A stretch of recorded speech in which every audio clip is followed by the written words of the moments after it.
ಎಲ್ಲರೂ ಮೋದಿ ಬಗ್ಗೆ ಜಗ್ಗಷ್ಟು ಮಾತಾಡೋದು. ಈ ಮೋದಿ ಅನ್ನೋ ಶಬ್ದ ಏನಾಗಿಬಿಡುತ್ತಂದ್ರೆ ನಮ್ಮ ದೇಶದಾಗ ಕಾಂಗ್ರೆಸ್ ಅನ್ನೋದು ಒಂದು ಪಕ್ಷ.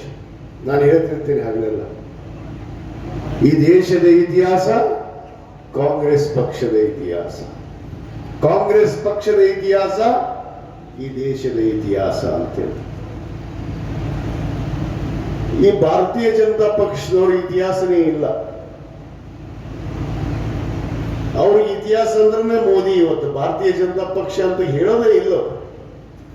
ಅವ್ರು ಹೇಳೋದೇನು? ಮೋದಿ ಮೋದಿ ಮೋದಿ. ಮೊನ್ನೆ ಒಂದು ಮಾತನ್ನು ಹೇಳ್ತಾರೆ ಮೋದಿ ಅವರು, ಇಸ್ ಬಾರ್ 400 ಪಾರ್ ಅಂತ.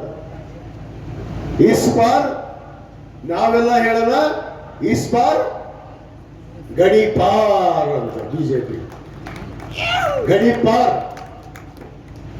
ಮಾಡಿ ತೋರಿಸಲೇಬೇಕು ಈ ದೇಶದಲ್ಲಿ ನಾವು. ಯಾಕಂದ್ರೆ ನಮ್ಮ ಎಲ್ಲ ವೇದಿಕೆ ಮೇಲೆ ಕೂತಂತ ಹಿರಿಯ ನಾಯಕರು, ಅನುಭವಿಗಳು ಬಹಳಷ್ಟು ವಿಚಾರಗಳನ್ನು ಹೇಳಿದ್ದಾರೆ. ಅವರು ಭಾರತೀಯ ಜನತಾ ಪಕ್ಷದ ಮೇಲೆ ಮತವನ್ನು ಕೇಳೋದಿಲ್ಲ, ಮೋದಿಯವರ ಹೆಸರ ಮೇಲೆ ಮತವನ್ನು ಕೇಳುವುದು.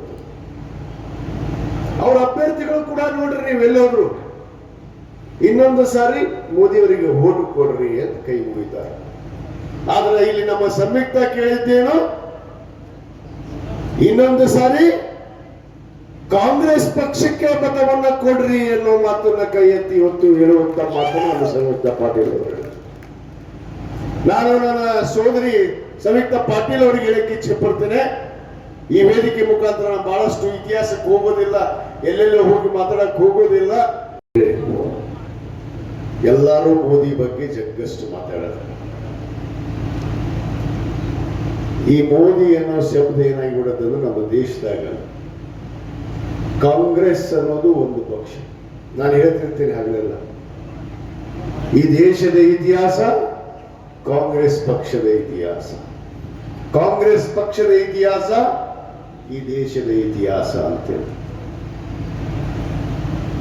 ಈ ಭಾರತೀಯ ಜನತಾ ಪಕ್ಷದವ್ರ ಇತಿಹಾಸನೇ ಇಲ್ಲ.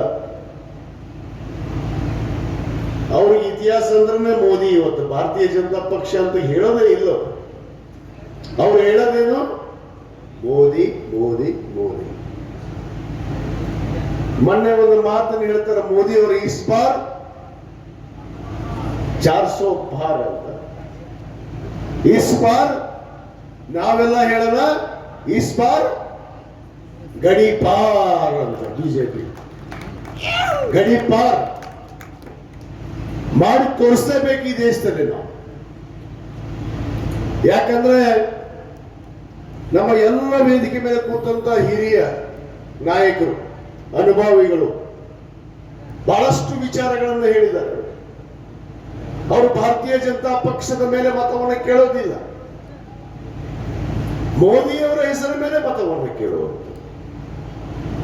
ಅವರ ಅಭ್ಯರ್ಥಿಗಳು ಕೂಡ ನೋಡ್ರಿ, ನೀವೆಲ್ಲೋದ್ರು ಇನ್ನೊಂದು ಸಾರಿ ಮೋದಿಯವರಿಗೆ ಓಟು ಕೊಡ್ರಿ ಅಂತ ಕೈ ಮುಗಿತಾರೆ. ಆದ್ರೆ ಇಲ್ಲಿ ನಮ್ಮ ಸಂಯುಕ್ತ ಕೇಳಿದ್ದೇನು? ಇನ್ನೊಂದು ಸಾರಿ ಕಾಂಗ್ರೆಸ್ ಪಕ್ಷಕ್ಕೆ ಮತವನ್ನ ಕೊಡ್ರಿ ಅನ್ನೋ ಮಾತನ್ನ ಕೈ ಎತ್ತಿ ಇವತ್ತು ಹೇಳುವಂತ ಮಾತನ್ನು ನಮ್ಮ ಸಂಯುಕ್ತ ಪಾಟೀಲ್ ಅವರು. ನಾನು ನನ್ನ ಸೋದರಿ ಸಂಯುಕ್ತ ಪಾಟೀಲ್ ಅವರಿಗೆ ಹೇಳಕ್ಕೆ ಇಚ್ಛೆ ಪಡ್ತೇನೆ, ಈ ವೇದಿಕೆ ಮುಖಾಂತರ ನಾನು ಬಹಳಷ್ಟು ಇತಿಹಾಸಕ್ಕೆ ಹೋಗೋದಿಲ್ಲ, ಎಲ್ಲೆಲ್ಲೋ ಹೋಗಿ ಮಾತಾಡಕ್ ಹೋಗೋದಿಲ್ಲ.